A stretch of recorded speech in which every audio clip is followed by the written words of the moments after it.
Lyn Brown. I am so very grateful to you, Madam Deputy Speaker, and it is an absolute pleasure to follow on from my honourable friend today, because as honourable members will know, she is indeed a friend and a close friend. I respect her and I value her enormously, and it is only because our friendship is so strong that I feel I am able to stand here today and speak against some aspects of her proposed bill.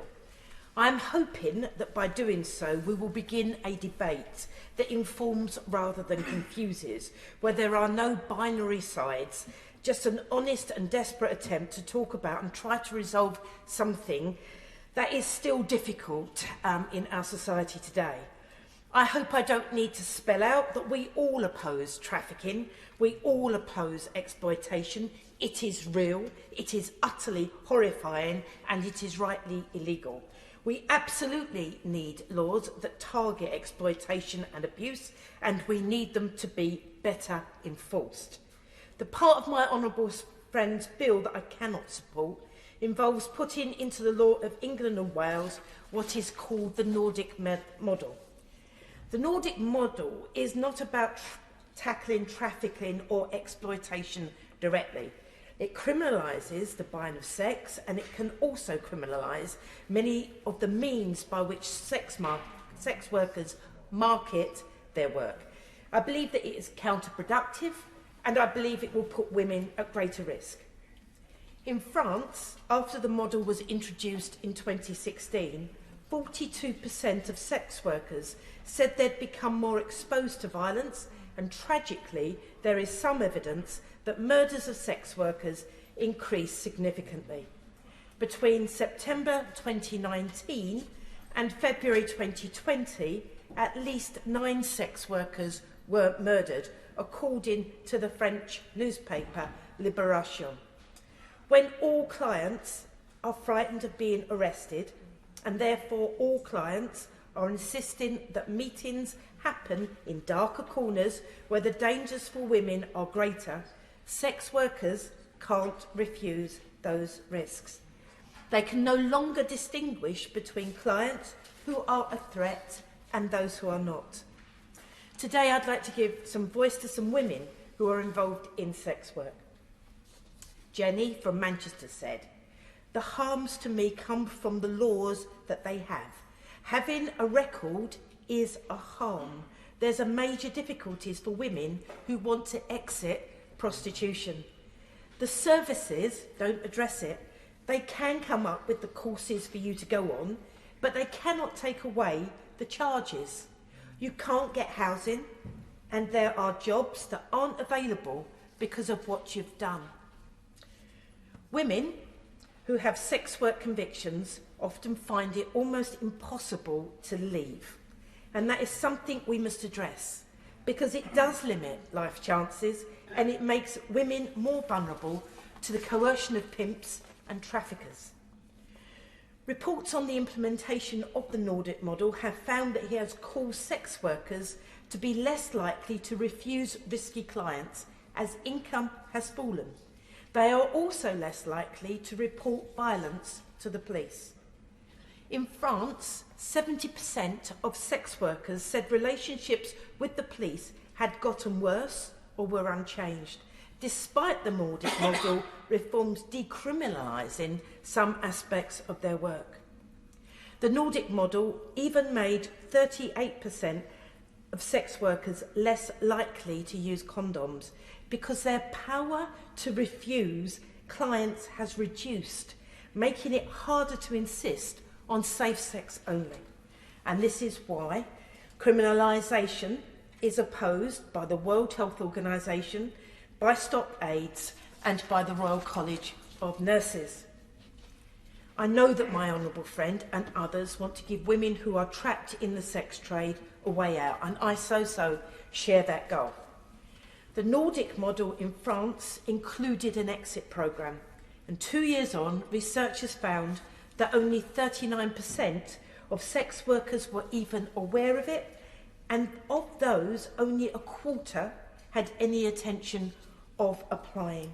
Now, I don't believe that any individual programme is going to give most women a genuine alternative because the circumstances they are in are complex. Ultimately, as we know, it is poverty, inequality, and the legacy of unjust laws that trap women in the situations we have been raised in today, forcing them to do work they don't want to do and exposing them to risks of abuse, violence and exploitation. The truth is, I believe, that sex work will be around for as long as there is poverty and inequality. And frankly, we know poverty and inequality is rife in our communities today. Last year, before COVID hit our communities, 2.4 million people were destitute in the UK, including more than 500,000 children, a rise of 54% in just 2 years since 2017. We know, I think, that those numbers will include many sex workers and their children. There will also be sex workers only staying out of destitution because of the money that the income that their work brings in. Louise, who works in the sex trade in Doncaster, said, "The police don't protect us, and the biggest problem I face is the laws. Some women have been dragged under the control of pimps, but criminalising everyone doesn't help that. We are boxed in by poverty. Criminalising clients would take away our income when people around the country are living on the edge and women are expected to fill the gap." If the law prevents sex workers from finding clients online, what happens then? My honourable friend has quoted despicable, misogynist comments about women posted online. None of us like that. The comments create a society in which women are objectified, but shutting down the websites will push them underground, moving them to encrypted message apps or sites on the dark web instead, making it harder for sex workers to have a discussion with clients at a safe distance before agreeing to meet, and harder for sex worker groups like Ugly Mugs to monitor what clients are doing. These changes could, unintentionally, make it harder for women to identify the men who are a threat to them and to report clients who are violent and abusive.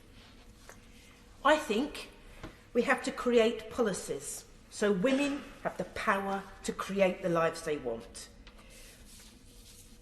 In New Zealand, they've put an emphasis on reducing harm and ensuring that sex workers have access to their rights and to justice. And these reforms enable sex workers to work together without fear of prosecution and thereby in greater safety. Coercion of people into sex work or to provide a share of the money received is, of course, illegal in New Zealand.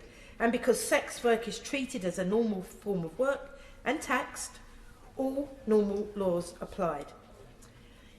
In my view, the evidence from New Zealand is positive, with trust in the police improved, increased reporting of offences, better safety and health for sex workers, and most importantly, an increased ability for sex workers to refuse clients. But I'm not here today to recommend any particular changes to the law, although I am open to considering them. Whatever happens, I think we can agree that we need much stronger enforcement against trafficking, coercion, grooming, violence and harassment. We agree that women deserve protection and we need to eliminate the barriers that prevent women leaving sex work. And that includes the convictions for sex work offences that can be an absolute anvil around necks. I don't think the Nordic model is the right one, but I do think a debate about how we deal with sex work and workers needs to begin now, in this place, in good faith, and between friends.